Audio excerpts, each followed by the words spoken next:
네, 오늘 같이 나눌 본문 말씀은 요한복음 3장 1절에서부터 8절까지의 말씀입니다. 네, 니고데모와 예수님과의 그 대화가 주류를 이루고 있죠. 바리새인 중에 니고데모라 하는 사람이 있었습니다. 그는 산헤드린 공회원이고 또 율법을 가르치는 율법 교사였던 것이죠.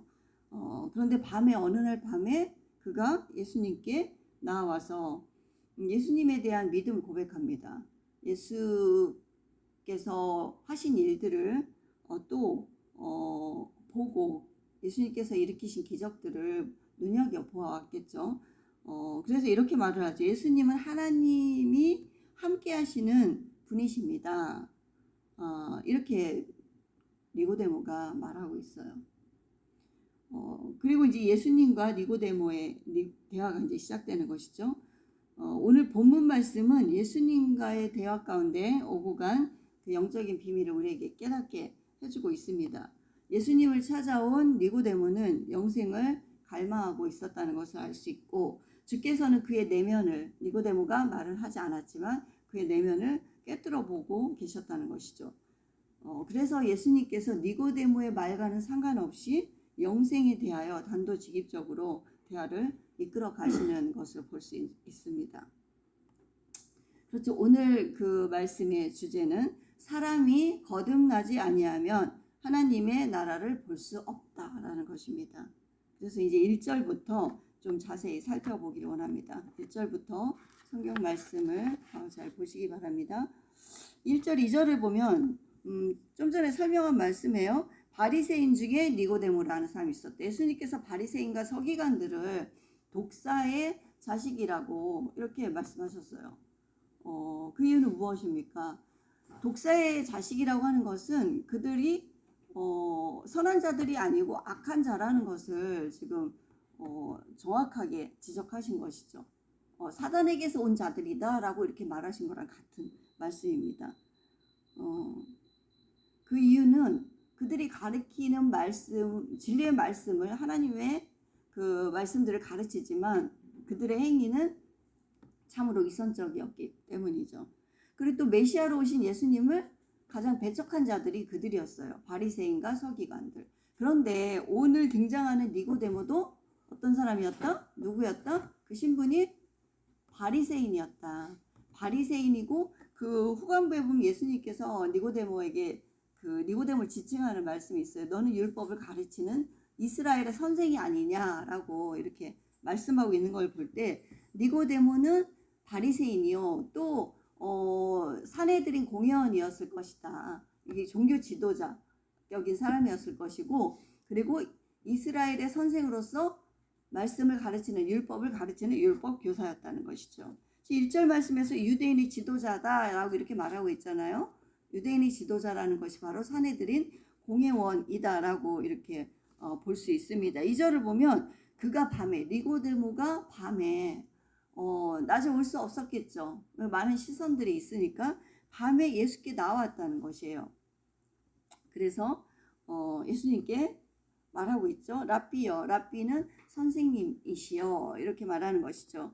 우리가 당신은 하나님께로부터 오신 선생인 줄 아나이다. 당신은 하나님이 보내신 분이십니다. 이것은 이 말의 뜻은 하나님께서 오신 분이라는 것을 넌지시 고백하고 있는 거예요. 이 니고데모가. 그 이유는 무엇이냐면 하나님께서 하시지 않으면 주께서 하시는 일들, 당신이 행하시는 이 표적을 아무도 할 수 없기 때문입니다. 그러니까 니고데모는 어땠어요? 예수님께서 하시는 일들을 다 보아왔던 것이죠. 다 보고 또 그분이 가르치시는 말씀들을 듣고 놀랍게 여겨왔던 그 사람이라는 것이죠. 그러니까 밤에 찾아왔죠. 이런 역사는 하나님 아니면 일어날 수 없는 것이야. 이분의 가르침은 엄청난 하늘의 권위가 있어. 이렇게 스스로 느끼고 또 깨닫고, 그래서 진리를 얻기 위해서, 참된 진리를, 영생을 얻기 위해서 영생을 갈망하고 있었던 자죠. 예수님께 나왔다는 것이에요. 바리새인들이 거의 위선자들이었지만 니고데모는 진실한 사람이었다. 니고데모는 회심하고 마지막에 예수님께서 십자가에 달리셔서 돌아가셨을 때 그의 시신을 니고데모와 또 아리마대 사람 요셉이 예수님을 섬기는 모습들을 볼 수 있습니다.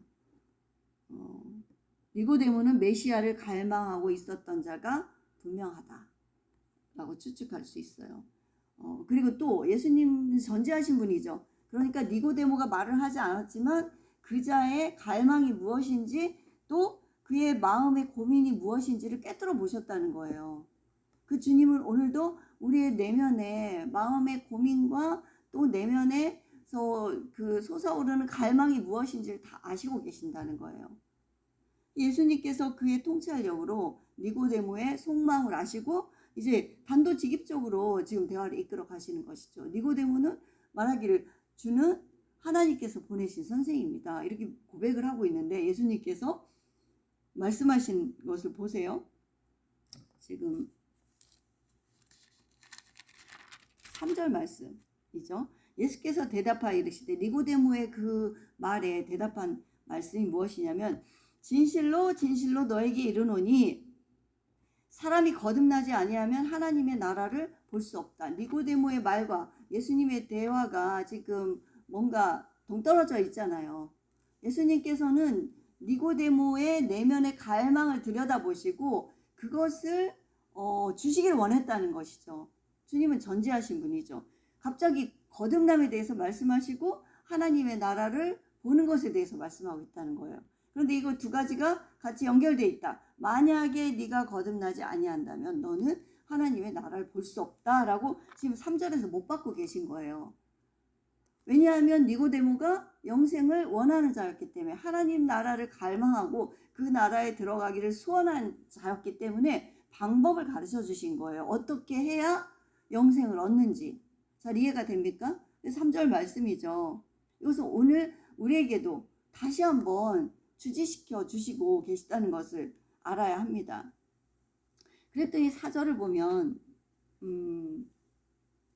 하나님 나라를 보기 위해서는 반드시 거듭나야 하는 걸 강조하고 계시고 있고 사람이 거듭나지 않으면 영생을 얻을 수 없다라고 지금 정확하게 말씀하셨고 그 영생을 얻기 위하여 하나님 나라를 보기 위하여 반드시 거듭나야 하는 그 필요성을 지금 정확하게 주께서 짚어주셨습니다. 그러면 이제 거듭남이 무엇인가 이런 질문이 생기잖아요.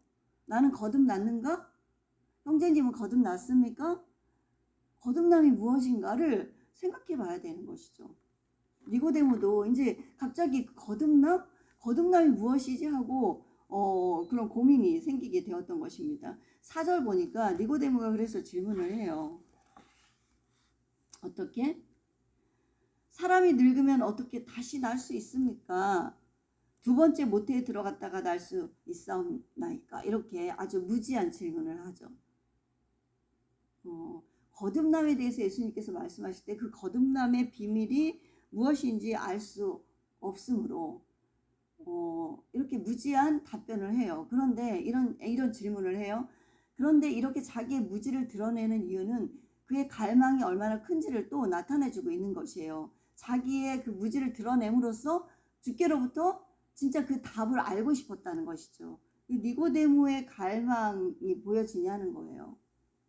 자기의 율법 교사로서 자기의 그 무지와 그 수치심도 있었을 텐데 그것을 드러내면서까지 예수님께로부터 영생에 관한 말씀을 듣고 싶었다는 것이죠. 그런 갈망이 필요하다는 거예요. 그럼 거듭남에 대해서 좀 생각해 봐야 되잖아요. 거듭남이 지금 궁금하니까. 거듭남이란 무엇인가? 사전적으로는 이런 의미잖아요. 거듭남은 다시 나는 것이다. 다시 나는 것을 한자로 하면 중생이다. 이런 말들을 하고 있죠. 맞습니까? 네. 영적으로 그런데 이 말씀을 우리가 사전적으로는 알 수 있지만 영적으로 이 말씀을 이해하는 것이 중요하다는 것이에요. 그것이 영적으로 이해될 때 그 말씀이 우리에게 생명의 말씀이 되기 때문이라는 것이죠. 거듭난다는 것은 성경적으로 어떻게 설명하고 있냐면 위로부터 나는 것이다. 위로부터 난다는 것은 하늘로부터 다시 나는 것이다. 하늘로부터 다시 나는 것, 하나님께로부터 다시 나는 것이다. 그래서 거듭났을 때 어떤 것을 체험하게 되냐면 하나님으로부터 다시 났기 때문에 하나님이 나의 아버지심을 진정으로 깨닫게 된다는 거예요. 하나님이 아버지심을 깨달아 알게 된다. 이것이 거듭남의 사건이라는 것이죠. 그때 그의 영이, 아버지의 영이, 하나님의 영이, 그리스도의 영이 나의 심령 가운데 깨달아질 때 그분의 영이 내 심령 가운데 내려앉으신다는 거예요. 내 마음이 완전히 열려있는 상태죠. 그분 앞에 지금 니고데모처럼 그 갈망이 넘쳐나고 있을 때 어떻게 해야 영생을 얻는 것인가? 주님에 대한 사모함이 커서 내 마음이 그분을 향하여 완전히 열려있을 때 그때 하나님께서 나의 아버지이심을 알게 되고 그의 영이 내 심령 가운데 내려와 앉으신다는 거예요. 나의 마음 가운데 자정하시게 된다는 것이죠. 그분이 들어오시게 된다는 거예요. 마음의 문이 열려야 들어오시겠죠. 그런 사건을 거듭남의 사건이다라고 말할 수 있어요. 심령이라는 것에 대해서 한번 생각해 보면 이런 말을 본 적이 있어요. 심령이란 인간이 하나님과 교제를 나누는 인격의 중심 부분이다. 그러니까 그 인격의 중심 부분, 이 심령이라고 했잖아요. 인격의 중심부에 하나님이 찾아오시는 사건. 잘 이해가 됩니까? 그 심령 가운데 그분이 오시는 사건. 그래서 그분이 지금 거하시는 사건. 거하실 때 충만하게 역사하시고 나와 교제하시고 이런 것들이 끊이지 않고 계속 더 발전되어지는 거. 이게 충만함이죠. 성령으로 충만함. 성령이 내주하시고 성령으로 충만함이 정말 중요한 것이에요. 이것이 전부예요. 하나님과 나와의 교제가 완전히 이루어지기 위해서는. 주님 안에 거하는 것이 바로 이런 것이에요. 그런데 이것을 예수님께서 요한복음에서 자세히 설명해 주고 있어요. 주님 안에 거하는 것이 무엇인가? 또 궁금해지죠. 나의 말이 너희 안에 거하면. 주님은 말씀이 육신되어져 오신 분이에요. 그분은 말씀이세요. 주님이 내 안에 거한다는 것은 주의 말씀이 내 안에 거하는 거예요. 그래서 말씀으로 서로 교제하는 거예요. 주의 말씀이 생각나고 주의 말씀을 내 입으로 되뇌이고 그렇게 교제하는 거예요. 그 교제가 풍성하게 이루어지는 것. 이것이 바로 성령으로 충만한 것이에요. 에녹이 그렇게 했고 노아가 그렇게 했어요. 하나님의 그 말씀을 들었어요. 그들은 음성을 들었다는 것이죠. 그래서 인격의 중심부에 하나님이 찾아오시는 것이 바로 심령 가운데 그분이 임하시는 것이다. 그럼 오시는 이유는 무엇인가요? 하나님께서 우리를 부르신 이유를 설명하고 있죠. 어떻게 말씀하고 있냐면 하나님께서 우리를 부르신 이유는 그리스도와 교제하게 하시기 위함이다. 우리가 주님을 믿으면 주님과 교제하는 것이 너무 필요해요. 누군가를 사랑한다고 말은 하면서 교제하지 않는다면 그 사랑은 금방 사라져버리게 돼요. 그 개념 자체도 무의미해지게 된다는 것이죠. 사랑한다면 사랑하는 사람과 교제가 왕성하게 이루어지는 것처럼. 사랑이 떠나면 교제가 끊어지잖아요. 우리가 하나님을 사랑할 때 그분과의 교제가 왕성하게 일어나야 된다는 것이죠. 하나님과 교제를 어떻게 할 것인가? 를 예수님께서 가르쳐 주셨다는 말씀이죠. 그분의 말씀으로 교제하는 거예요. 말씀 안에 충분히 거하는 것이에요. 그럼 그분이 말씀으로 말씀해 주세요. 대답해 주세요. 그 음성을 들려주세요. 그분과 교제하고 싶어서 계속 또 말씀 속으로 또 들어가는 거예요. 이 교제가 오늘 한 10시간 했다고 해서 내일 하나도 안 해도 돼. 이런 건 아니죠. 오늘 우리에게 필요한 만나가 필요한 것처럼 내일도 그날의 만나가 필요하잖아요. 일용할 양식이. 오늘 우리가 교제했다면 내일도 그분과 교제해야 되는 것이에요. 그 사랑하는 분에 대한 사모함이 식지 않는 것. 그래서 그분께 가까이 가고 싶은 마음이 계속 또 넘쳐나는 것. 근데 이것을 방해하는 게 무엇이냐면 반드시 사단은 방해해요. 하나님과 가까워지는 것, 친밀해지는 게 가장 파워풀하기 때문에 가장 강력하기 때문에 원수를 무찌를 수 있는 강력한 무기가 되기 때문에 사단은 아주 죽기 살기로 방해한다는 것이죠. 하나님과 친밀한 가운데 들어가지 못하게 하려고 혈안이 돼 있다는 거예요. 말씀 읽지 마 하고 더 즐거운 것들을 우리에게 보여주고 접하게 하고, 이것이 바로 세상 아니겠어요? 세상 것에 취해 있으면 하나님의 진리를 가까이 할 수가 없다는 것이죠. 두 가지를 같이 가질 수 없어요. 그래도 감사한 것은 우리가 주의를 섬기고 주를 찬양하고 또 모임을 통해서 말씀을 공급받고 하니까 지금 유지하고 있다는 것을 알아야 돼요. 하지만 유지하는 상태로 족할 것이냐? 라는 엄중한 주님의 질문이 있다는 것이죠. 맞습니까? 깨달아 알아야 돼요. 하나님께서는 그분 앞에 나와 그분과 풍성하게 교제하기를 원하신다. 들려줄 말씀이 많아요. 주실 선물이 많아요. 그것을 너희는 받고 누리라. 그 영적인 보화를 받고 그 영적인 교제를 통해서 그 영적인 즐거움을 누려라 라는 것이죠. 그래서 거듭남에 대해서 제가 다시 한번 정리를 설명하자면 이렇게 성령이 심령 안에 오셔서 교제하시는 것이 거듭남이다 라고 볼 수 있습니다. 그러니까 거듭남 하니까 두루뭉실하게 뭔가 그렇게 해야 되는 것 같은데 현실적으로는 또 그것이 잘 와닿지 않고 이런 상태로 계속 신앙생활을 하면 안 돼요. 거듭나지 않으면 영생을 얻지 못한다고 했으니 거듭남에 대해서 분명히 우리가 알아야 되잖아요. 그래야 해결이 되지 않겠어요? 그리고 영생을 얻고 하나님 나라에 들어가는 자들이 되기 위해서 우리는 예수 그리스도를 믿는 거잖아요. 믿음의 결국은 구원입니다. 그 나라에 들어가는 것이에요. 이렇게 지혜로운 사람들이 되기를 원합니다.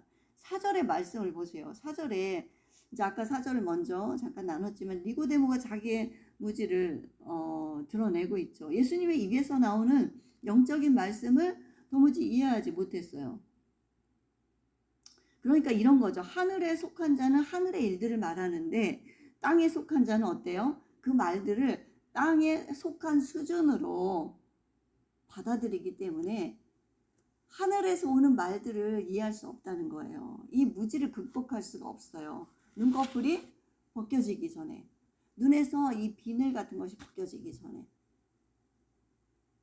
그것이 필요한 거 아니겠어요? 그런 영적인 세계를 우리가 알고 경험하는 것이 얼마나 놀랍고 중요한 일들인가라는 것을 생각해 보기 바랍니다.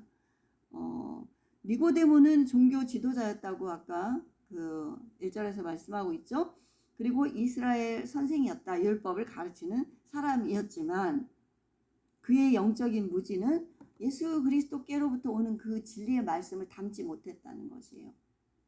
그 땅에 속한 자로서 하늘의 것들을 담지 못했다. 우리가 주님을 만나기 전에는 이런 상태에 있다는 것이에요. 거듭나기 전에는 이런 상태에 있다는 것이에요. 5절 말씀을 봅시다. 그래서 4절 끝부분을 보면 다시 보면 니고데모가 어떻게 그러한 일이 가능한가요? 라고 묻고 있어요. 그렇게 묻는 이유는 예수님께서 지금 하시는 말씀을 지금 내가 이해할 수 없으나 그것을 진심으로 알기 원했다는 것이죠. 알려주십시오. 어떻게 해야 내가 그 답을 얻을 수 있습니까? 라고 그것을 구했다는 것이죠. 그래서 진리를 알고자 한다면 무지를 벗을 수 있다는 것을 알아야 돼요. 우리가 하나님 말씀에 가까이 간다는 게 무엇이냐면 진리를 알기 위해서예요. 가까이 갔을 때 진리를 알고자 하는 갈망이 크다면 우리의 영적인 무지가 벗겨진다라는 것이 원리라는 것이죠. 니고데모의 아주 적극적인 질문, 자기의 무지를 드러내면서까지 적극적인 질문은 예수 그리스도께로부터 답을 얻게 된다는 것이죠. 그것이 5절 말씀이에요. 예수님께서 뭐라고 답하시는지 봅시다. 예수께서 대답하시되 진실로 진실로, 성경에서 진실로 진실로 예수님께서 이렇게 말씀하신 부분들이 있잖아요. 이것은 굉장히 중요하다는 말씀이에요. 진실로 진실로 내가 이르노니 니고데모에게 그 진리를 가르쳐 주시기 위한 마음으로 지금 가득 차 계시다. 사람이 물과 성령으로 나지 아니하면 하나님 나라에 들어갈 수 없다. 하나님 나라를 볼 수 없다. 하나님 나라에 들어갈 수 없다. 같은 거죠. 하나님 나라를 보고 그 나라에 들어가는 거잖아요. 그런데 거듭나지 않으면 그 나라를 볼 수 없고, 물과 성령으로 나지 아니하면 그 나라에 들어갈 수 없다. 같은 말씀이죠. 한 말씀이에요. 거듭남은 어떤 무엇이다? 5절에 설명하기를 거듭남이란 물과 성령으로 나는 것이다. 이렇게 명확한 답변이 어디 있겠어요. 우리는 이 말씀을 묵상해야 되죠. 잘 모를 때 자꾸 두드려야 되죠. 이 말씀의 뜻이 무엇인지 묵상하고 연구하고 주님께 묻고 질문하고 말씀을 통해서 말씀 속에서 찾아보고 이러한 영적인 노력들이 필요한 것 아니겠습니까?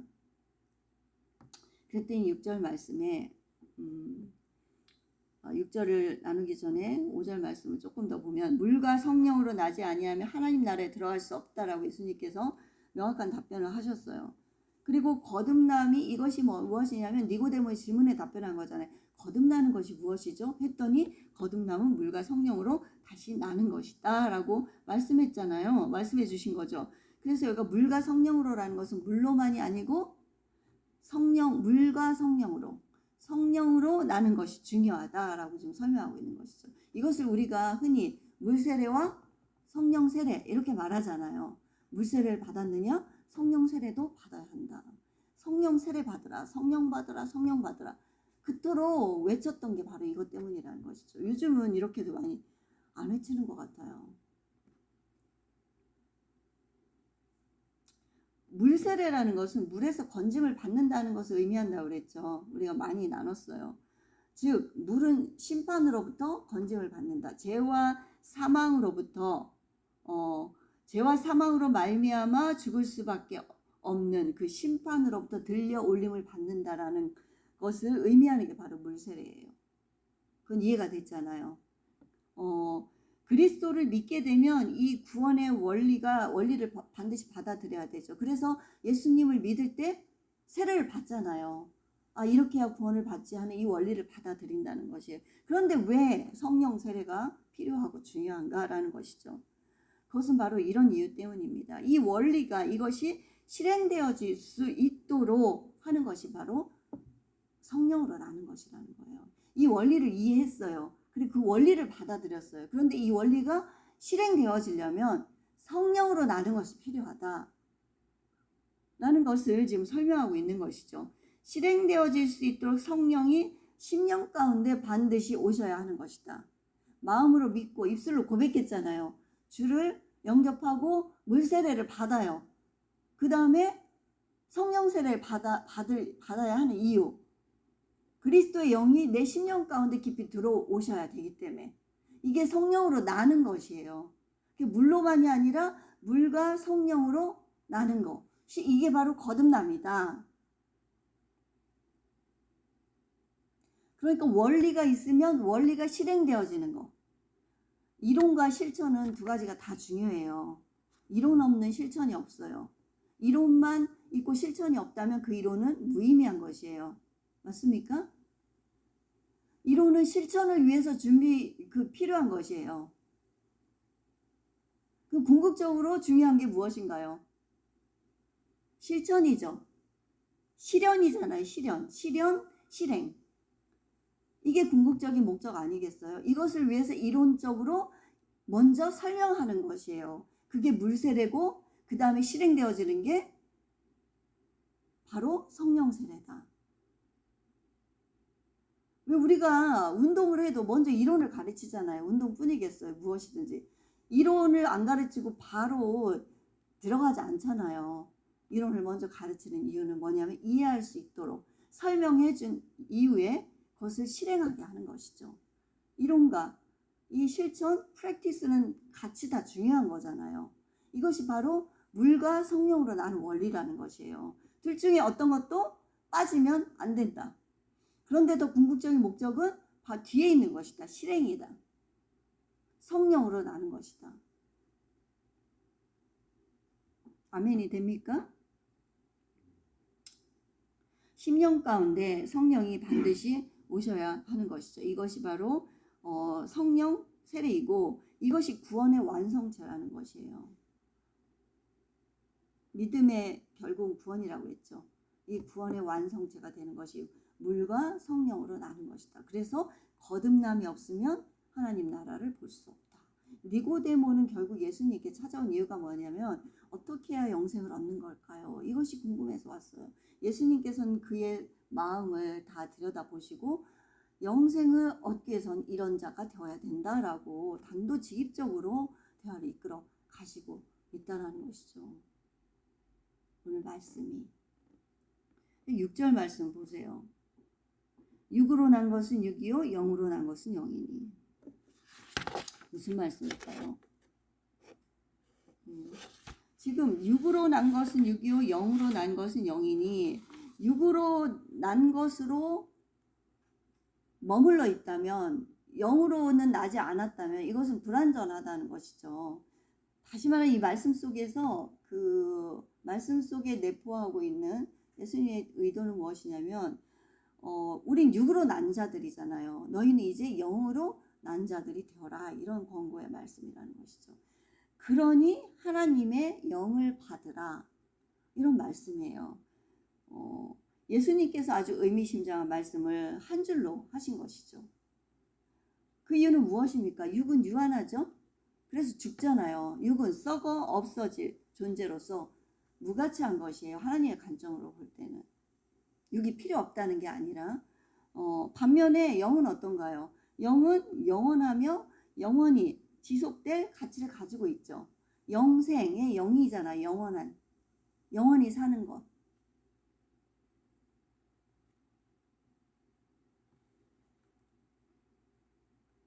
그러니까 육과 영을 비교해서 설명하고 있는데 우리는 육의 몸을 입고 이 땅에 살고 있어요. 그런데 그것으로는 불완전하니까, 그것으로는 안전한 게 아니죠. 너희는 영으로 다시 나야 된다는 것을 이렇게 설명하고 있다는 것이죠. 육과 영은 대비되어서 지금 설명되어지고 있죠. 우리에게 그렇다고 육이 필요 없는 게 아니라고 말씀드렸어요. 영혼 육이 있는데 영혼 육이 온전해져야 된다. 완성되어야 된다는 것이죠. 그럼 여기서 우리가 육은 이해를 하죠. 육은 우리가 육신의 활동을 따라 몸을 받은 것이 육이라면, 영은 하나님을 가리키는 것이죠. 그렇죠? 하나님이 내 마음 가운데 어떻게 오세요? 그분의 영으로 오시는 것이잖아요. 그래서 우리 마음 가운데 그분의 영이 거하실 자리가 있어야 된다. 하나님의 영이 내 안에 계시면 그 영이 내 육을 깨끗게 하실 수 있다. 그래서 완전해진다는 것이에요. 영혼 육이 온전해진다. 이런 변화가 일어나야 된다는 것이죠. 하나님의 영이 오셔서 우리의 더러운 육을 깨끗게 하시는 원리. 그래서 그리스도의 사람은 변화되잖아요. 변화되지 않으면 거듭났다고 볼 수 없어요. 반드시 변화가 일어나요. 왜냐하면 그분의 영이 나의 더러운 육을 정화시켜주고 있기 때문에. 그래서 믿는 자는 마음이 정결해질 뿐이 아니라 그의 육신도 어떻게 변화되나요? 마음은 정결해지고 육신은 점점 더 거룩해지게 된다는 것이죠. 맞습니까? 이런 변화가 일어나야 돼요. 이것을 추구해야 돼요. 이런 갈망이 있는 자, 하나님의 영이 있는 것이에요. 그 마음 가운데.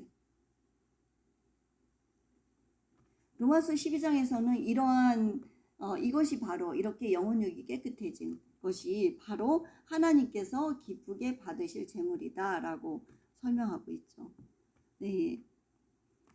지금 그래서 6절 말씀을 조금 더 보면 한 절 말씀이지만 이렇게 설명할 게 많아요. 영이 오시기 전에는 사람은 육으로만 가득하다. 그 육은 썩어 없어질 존재라는 것이죠. 그런데 구원은 어디에 오시는 것이다? 영 가운데 임하는 것이다. 영이 새로워지는 것이에요. 하나님의 영이 임하시면 그 사람의 존재는 완전히 달라진다. 그래서 그 존재의 가치가 달라져요. 육의 사람이 영의 사람으로 바뀌기 때문에. 다시 말하면 그 영원한 것이 그 유한한 거, 한계가 있는 것들을 감싸 안고 그것으로 인하여 영원을 누리게 되는 존재로 바뀌게 된다는 것이죠.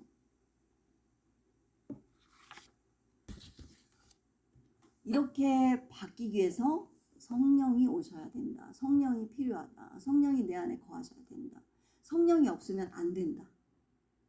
이 관계를 잘 이해하고 이 관계가 만약에 되어져 있지 않다면, 아니 내가 그렇게 사모하지 않는다면 이제는 그 사모함이 필요하다는 것이에요. 하나님과 친밀한 자들이 되어야 돼요. 천국은 침노하는 자의 것이라고 했잖아요. 다시 말하면 천국은 사모하는 자의 것입니다. 7절 8절을 한번 봅시다. 마지막 절 8절이죠. 7절. 예수님께서 말씀하시길 니고데모야 내가 너에게 거듭나야 하겠다라고 하는 말을 너는 놀랍게 여기지 말라 하고 그 성령에 대해서 8절에서 설명하고 있어요. 거듭남이 성령의 역사라는 걸 지금 가르쳐 주시는데 그 성령이 우리 안에 어떻게 오시는지를 설명해 주시는데 8절을 한번 7절 8절을 같이 한번 봅시다. 8절을 한번 보세요. 바람이 임의로 불매 네가 그 소리는 들어도 어디서 와서 어디로 가는지 알지 못하나니. 예수님의 지혜는 정말 놀랍죠. 이렇게 설명해 주시는 게 정말 경이로운 것 같아요. 성령으로 난 사람도 그와 같다. 그러니 성령이 어떻게 오신다? 바람처럼. 바람은 눈에 보이지 않지만 어디서 와서 어디로 가는지 우리 알 수 없지만 그 바람은 있었다라는 것이죠. 그렇게 성령처럼 눈에 보이지 않지만 바람처럼 성령이 오신다. 우리 안에. 사도행전 2장 2절 말씀이 뭐예요? 성령이 오순절날 마가의 다락방에 강림하셨잖아요. 어떻게? 급하고 강한 바람처럼. 기억나나요?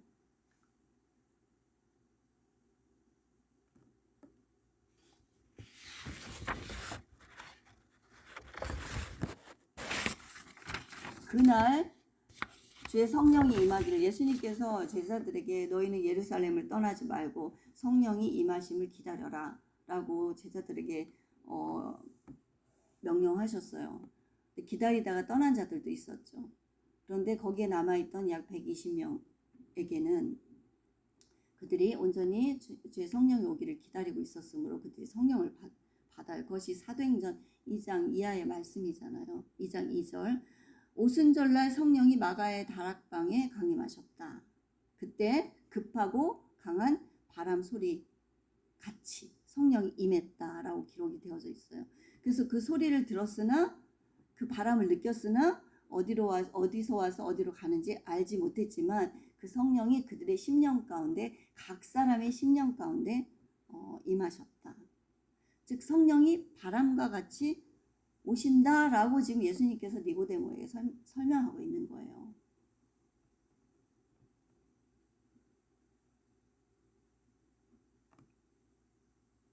니고데모가 그 주님의 설명을 이제 듣고 주께서 설명하신 것을 듣고 이해를 잘 했는지는 알 수 없으나 그렇게 자기에게도 바람같이 성령이 임하시기를 사모하는 자가 된 것은 분명 할 것입니다.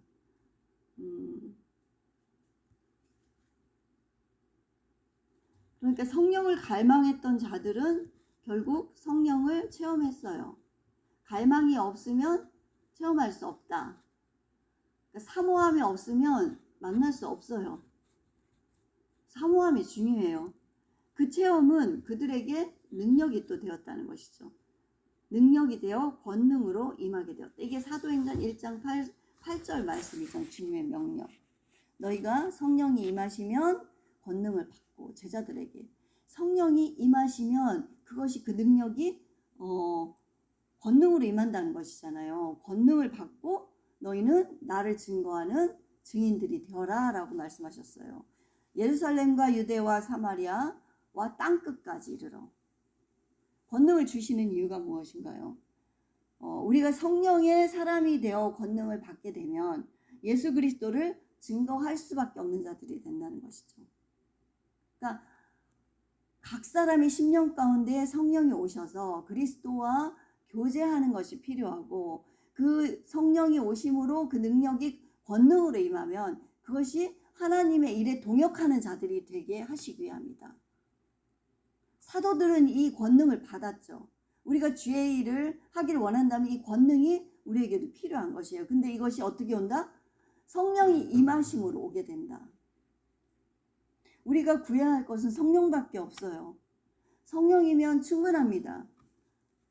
왜냐하면 그 성령이 바로 그리스도의 영이기 때문에. 주님이 함께 하시는데 무엇이 겁나며 무엇이 두렵겠어요. 주님이 함께 하시는데 그분의 능력으로 행하는데 내가 하는 게 아니죠. 우리는 성령을 정말 사모하며 구하고 있는가? 지난주에 그런 말씀으로 정리를 했잖아요.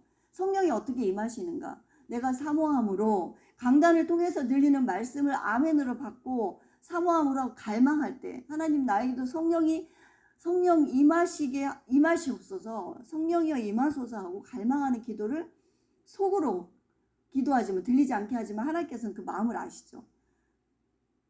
그렇게 말씀을 통해서도 오시고 또 혼자 갈망하며 기도할 때도 오시고 또 어떤가 주의 종이 안수할 때도 성령이 임하신다는 것이죠. 이것은 필요 불가결하다라고 지난주에 말씀드렸습니다. 성령 사역 한다고 해서 넘어지고 쓰러지는 게 성령이 임하는 건 아니라고 저는 생각해요. 진정한 의미는 지난주와 오늘 이어서 나눌 말씀들 통해서 성령이 어떤 분이시고 어떻게 성령이 임하는지를 잘 이해가 되었으면 좋겠습니다. 지금 7절, 8절 말씀까지 나눴습니다. 예수님을 찾아온 니고데모의 말과는 상관없이 예수님께서 주도적으로 대화를 이끌어 가시는데 그것은 니고데모의 내면 가운데 있었던 그 고민, 마음의 고민, 영생에 대한 갈망을 보셨다. 그래서 바로 영생에 대해서 알려주시기 원하셨다. 거듭남, 영생이란 거 하나님 나라에 들어가는 것인데 그것은 거듭나지 않으면 이루어지지 못한다라고 지금 예수님께서 말씀하셨죠.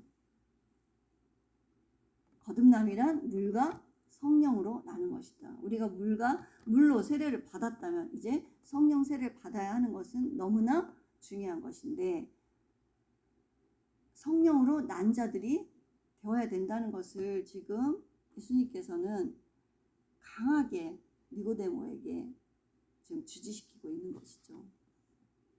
니고데모에게 지금 하시는 말씀은 지금 이 시간 우리가 다 알고 있다고 생각하는 말씀이지만 이 시간 다시 우리에게 말씀하고 있습니다. 성령이 임하셔야 우리가 주와 친밀한 관계가 된다. 사모함이 필요하다.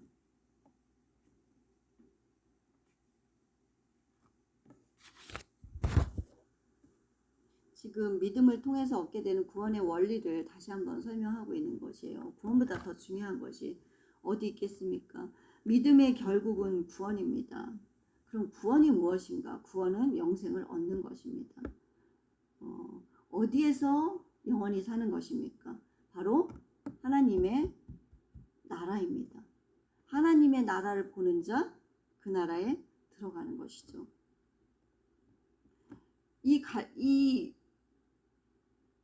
이것이 바로 믿는 자의 간절한 소망이며 궁극적인 목적이라는 것이죠. 바로 새 예루살렘 성에 들어가는 것, 바울이 말한 것처럼 천국의 시민권을 받게 되는 것. 이것이 바로 우리의 한 가지 소원, 유일한 소원 아니겠느냐라는 것입니다. 이 소원을 이루기 위해서 우리는 하나님을 믿고 주를 따르고 있잖아요, 지금. 그리고 순례자의 길을 걸어가려고 하고 있잖아요. 이것 때문이잖아요. 맞죠? 이것 때문입니다. 구원 때문에. 이 표대가 우리에게는 분명해요. 그리고 이 목적이 흔들리지 않아요. 그리고 이 갈망을 현실이 되도록 돕는 것이 바로 성령이라는 것이에요. 그러니 중추적인 역할을 하는 이 성령이 내 안에 계시지 않고 이것이 어떻게 이루어지겠느냐. 우리가 표대가 분명한들 흔들리지 않는 목적을 가졌다 한들 성령이 계시지 않으면 안 된다. 그런데 표대가 분명하고 흔들리지 않는 목적과 믿음을 가진 자는 성령을 사모하는 자들이 된다는 것이죠. 그래서 그분이 그들의 심령 가운데 오시게 된다. 이게 이루어진다는 것이에요. 이건 서로 같은 말씀이죠. 그리스도의 영이 없으면 불가능하다라는 걸 알아야 돼요. 왜냐하면 로마서 8장 9절에서 그리스도의 영이 없으면 너희는 그리스도의 사람이 아니다라고 분명하게 바울은 말하고 있습니다. 그 이야기는 다시 말하면 그 나라에 주와 상관이 없는 자는 들어가지 못한다라는 것을 의미하는 것이죠. 그래서 오늘 주제는 바로 이것입니다. 믿는 자여 성령을 받으라. 성령을 사모하라. 또 그 성령으로 충만하라. 성령이 오실 수 있도록 내 마음을 열고 성령 받은 자가 되지 말고 성령으로 늘 충만한 자가 돼야 돼요. 이게 현재 진행형이 되어야 돼요. 성령은 떠나실 수도 있으세요. 그걸 위해서 우리는 그 거룩한 길을 가는 것이죠. 정결한 마음을 구하는 것이고, 이것이 오늘 주께서 주시는, 오늘 우리에게 주시는 그 핵심적인 메시지입니다. 믿는 자요 성령으로 충만하라. 성령이 없으면 안 된다 라는 말씀입니다. 성령이 없이도 될 거라고 생각하는 것은 우리의 착각이죠. 그래서 늘 성령을 확인하세요. 내 마음 가운데 성령이 계시는지, 그분의 영이 내 안에 충만하게 계시는지. 그분이 충만히 계실 때 그분은 계속 나를 더 그 충만한 가운데 이끌어 가시길 원하세요. 그분의 깊이와 넓이와 높이와 그 풍성한 가운데로 나를 이끌어 가시길 원하시는 그분의 의지가 있다는 것을 발견하게 됩니다. 그 의지에 나의 갈망을 합치는 거예요. 그럼 우린 놀라운 일들을 체험하게 되고 알게 된다는 것이죠. 내 입을 크게 열라. 그러면 너에게 크고 비밀한 것들을 내가 보여주겠다. 그 입을 크게 여는 게 무엇이겠어요? 적극적인 태도 아니겠어요? 사모함 아니겠어요?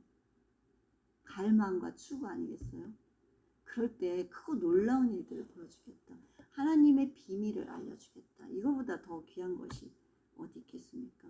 육의 상태에 머무르지 말고, 아니면 또 중간에 걸쳐 있지 말고, 우리는 이제 자리를 이동해야 합니다. 영의 사람의 자리에 있어야 해요. 하나님의 사람으로 불리는 자들이 이제 되어야 된다는 것이죠. 아멘입니까? 아멘.